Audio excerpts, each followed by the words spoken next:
Yes, I'll start. Another great thing that I've seen here is, yes, they can be successful. That success might look slightly different, but we can still hold them accountable and hold them up to a certain expectation. Again, it may not be the exact expectation that everyone else is on, but that's the reason that we have individualized education plans. It's the reason we have 504s. Is that we give them these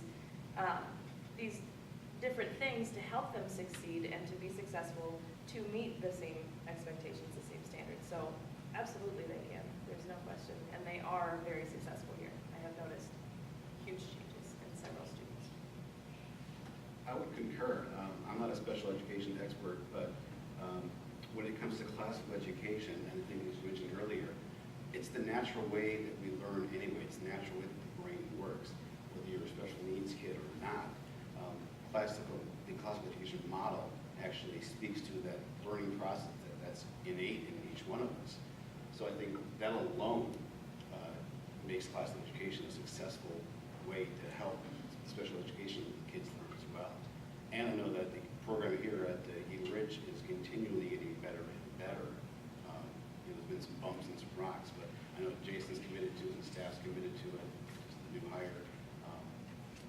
I think that it's very, very, it's absolutely, like you said, you can't. I agree. I say that each person, according to the mission, can achieve their highest potential, whether they're receiving special education services or not. Many students at our school, whether they're receiving services, are much more apt to be getting higher scores on many of the tests. If we were to try to get them services at another school, they would qualify, or they would not qualify because they're just so darn smart. So I think that we have that ability to give them what they need to reach that highest potential. I would agree. Absolutely, special ed kids can be successful here. I do think the reason the question is being asked, though, is because we have these different definitions of classical and what is it. And there are some people in our community who put a high emphasis on classical as academic rigor, or whether it's more homework or harder classes or more AP or whatever. But to the extent classical is about how the brain works, it's about how we learn, it's about learning wisdom to gain virtue. All of those things still apply, and I think absolutely it can work, and I can't think of a better place. It's not perfect here. Well, I agree. I think the one-on-one ratio, especially for students in that scenario, the attention that they get would absolutely outweigh any inefficiencies that they may view that student has. I'm definitely not a special education specialist, so I don't have a well-informed position on this yet at all, but it seems to me that what is being said, it sounds great to me. We are trying to help everyone, whether they're special ed or not, achieve their personal potential.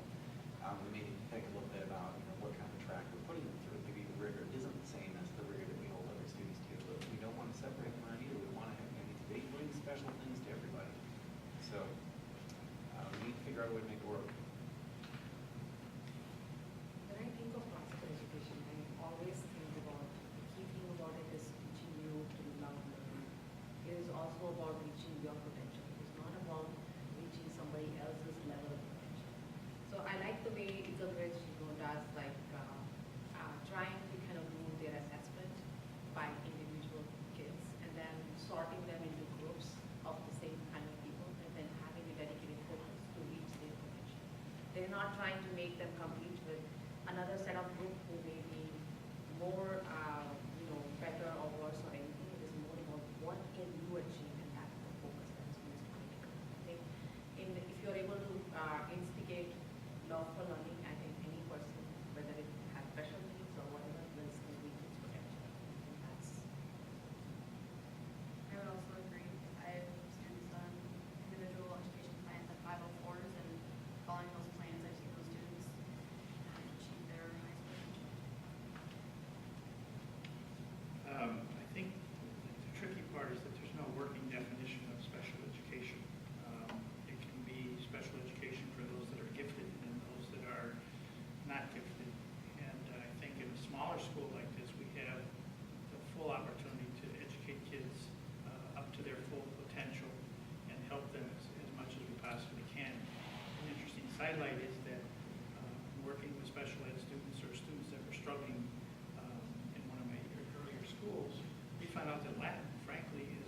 test languages for special education kids to study because they don't have to speak it. And I think that it's logical. It's a very, very good exercise and input what they would consider a foreign language.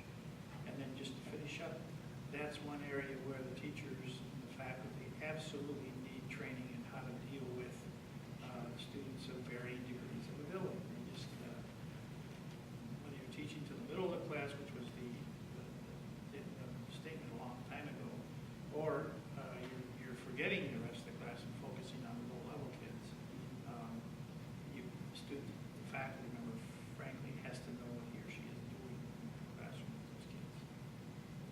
I don't think the question is, can a student with special needs be successful? I think the question is, why wouldn't they be able to be successful? I'm going to unfortunately parrot a lot of what Erica said because I think she was spot on. I don't really see any reason why they wouldn't be able to. It's been set up and down the board here, or the panel here, that success is different for everybody. Everybody has their own definition of success, and everybody has different expectations of success. If we're pushing that student to be the best they can be, what else do they need to do?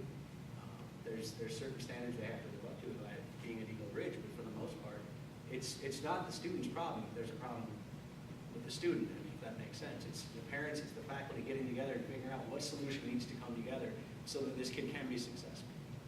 It's about empowering the student, not making it